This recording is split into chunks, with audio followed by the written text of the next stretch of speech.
ఆదికాండము మొదటి అధ్యాయము. ఆదియందు దేవుడు భూమి ఆకాశములను సృజించెను. భూమి నిరాకారంగాను శూన్యంగాను ఉండెను. చీకటి అగాధ జలములపైన కమ్మియుండెను. దేవుని ఆత్మ జలములపైన అల్లాడుచుండెను. దేవుడు వెలుగు కలుగని పలుకగా వెలుగు కలిగెను. వెలుగు మంచిదైనట్లు దేవుడు చూచెను. దేవుడు వెలుగును చీకటిని వేరుపరిచెను.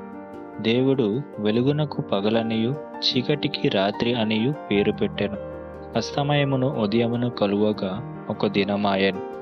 మరియు దేవుడు జలముల మధ్య ఒక విశాలము కలిగి ఆ జలములను ఈ జలములను వేరుపరచునుగాకని పలికెను.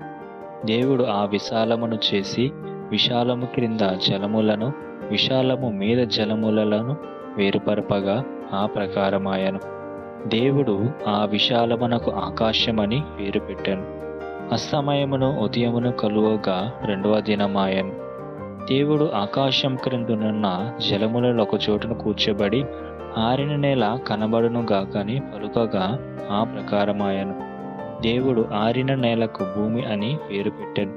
జలరాశికి ఆయన సముద్రములని పేరు పెట్టెను. అది మంచిదని దేవుడు చూచెను.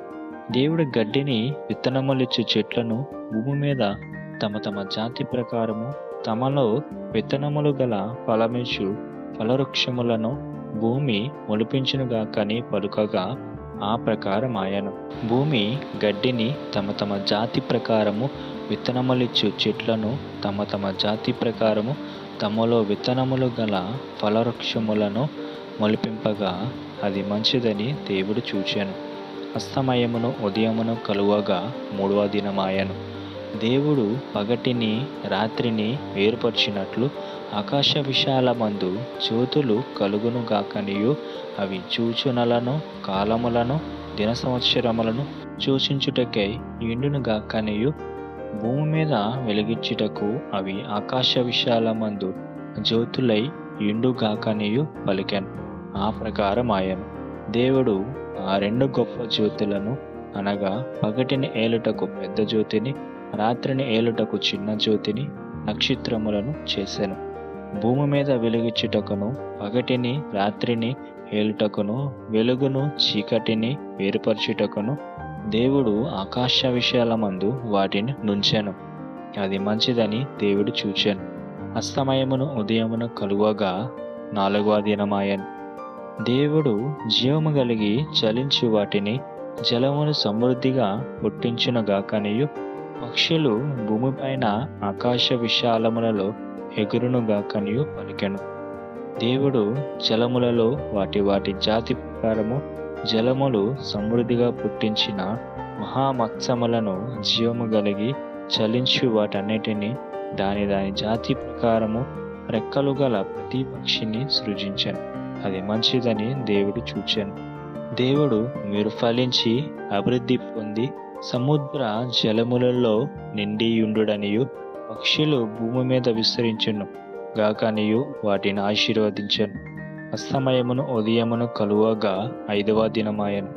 దేవుడు వాటి వాటి జాతి ప్రకారము జీవము గల వాటిని అనగా వాటి వాటి జాతి ప్రకారము పశువులను పురుగులను అడవి జంతువులను భూమి పుట్టించునుగాకని పలికెను. ఆ ప్రకారం ఆయను.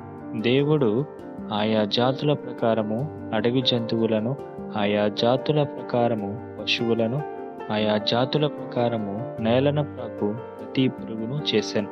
అది మంచిదని దేవుడు చూచెను. దేవుడు మన స్వరూపమందు మన పోలికై చొప్పున నరులను చేయుదము. వారు సముద్రపు చేపలను ఆకాశ పక్షులను పశువులను సమస్త భూమిని భూమి మీద ప్రాకు ప్రతి జంతువులను ఏలుదురుగాకనియు పలికెను. దేవుడు తన స్వరూపమందు నరుని సృజించెను. దేవుని స్వరూపమందు వారిని సృజించెను. స్త్రీనిగాను పురుషునిగాను వారిని సృజించెను. దేవుడు వారిని ఆశీర్వదించెను. ఎట్లనగా మీరు ఫలించి అభివృద్ధి పొంది విస్తరించి భూమిని నిండించి దానిని లోపర్చుకొనుడి. సముద్రపు చేపలను ఆకాశ పక్షులను భూమి మీద ప్రాకు ప్రతి జీవిని ఏలుడని దేవుడు వారితో చెప్పాను. దేవుడు ఇదిగో భూమి మీదనున్న విత్తనములిచ్చు ప్రతి చెట్టును విత్తనములిచ్చు ఫలవృక్షము గల ప్రతి వృక్షమును మీకిచ్చి ఉన్నాను. అవి మీకు ఆహారమగును. భూమి మీద నుండు జంతువులన్నిటికిని, ఆకాశ పక్షులన్నిటికిని, భూమి మీద ప్రాకు సమస్త జీవులకును పచ్చని చెట్లన్నయు ఆహారమగునని పలికెను. ఆ ప్రకారం ఆయను. దేవుడు తాను చేసినది యావత్తును చూచినప్పుడు అది చాలా మంచిదిగా నుండెను. అస్తమయమును ఉదయమును కలుగగా 6వ దినమాయెను.